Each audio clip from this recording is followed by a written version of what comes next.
अजित पवार पुण्याचे पालकमंत्री झाल्यानंतर विकास निधी मिळत नसल्याचा भाजप आणि शिंदे गटाचा आरोप आहे। भाजप आणि शिंदे गटाच्या नेत्यांनी पुणे जिल्हाधिकाऱ्यांकडे अजित पवारांची तक्रार केली आहे। तब्बल 800 कोटींचा विकास निधी अजित पवारांनी मंजूर केलाय। हा निधी तात्काळ रद्द करावा, अन्यथा कोर्टात जाण्याचा इशारा देण्यात आलाय।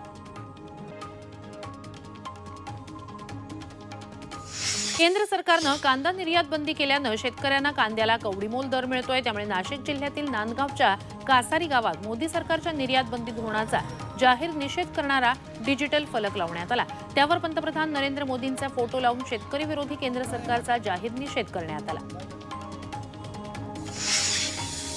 जळगाव जिल्ह्यातील चोपडामध्ये शेतकऱ्यांच्या विविध मागण्यांसाठी शेतकरी संघटना आक्रमक झाली। यासाठी बुरहानपूर अंकलेश्वर महामार्गावर सरकारचा निषेध नोंदवत रास्ता रोको करण्यात आला।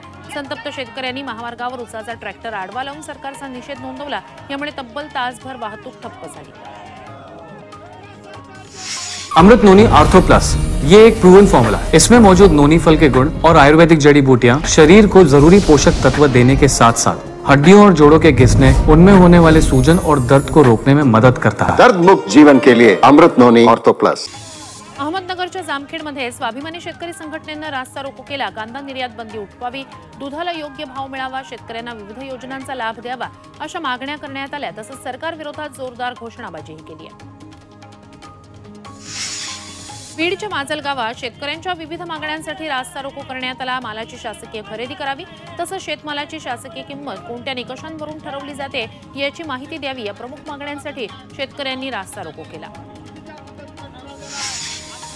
कोल्हापुरात अंगणवाडी सेविका आक्रमक झाल्या आहेत। किमान वेतनाच्या प्रमुख मागणीसह इतरही मागण्यांसाठी गेल्या 24 दिवसांपासून त्यांचं आंदोलन सुरू आहे। त्याचाच भाग म्हणून कोल्हापूर जिल्हाधिकारी कार्यालयासमोर जोरदार निदर्शनं करत जेल भरो करण्यात आला। राम मंदिर उद्घाटनाचं आपल्याला निमंत्रण आलं नाही असं राष्ट्रवादी काँग्रेसचे अध्यक्ष शरद पवार यांनी सांगितलंय। आपल्या श्रद्धेची स्थानं ठरली आहेत, तसंच दर्शनासाठी कुणाच्या निमंत्रणाची गरज नाही असा टोलाही त्यांनी भाजपला लगावला। राम मंदिराचं भाजप राजकारण करतंय की व्यवसाय हे माहीत नाही अशी टीकाही त्यांनी केली आहे।